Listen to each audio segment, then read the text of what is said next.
The Supreme Court has refused to intervene in a challenge against the fee structure of private medical colleges in Rajasthan.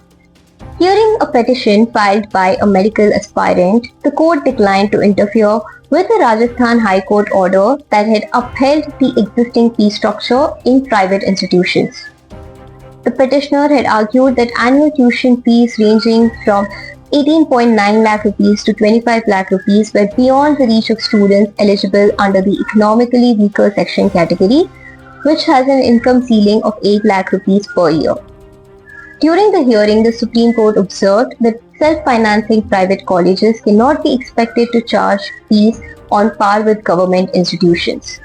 The bench also noted that students have options such as scholarships.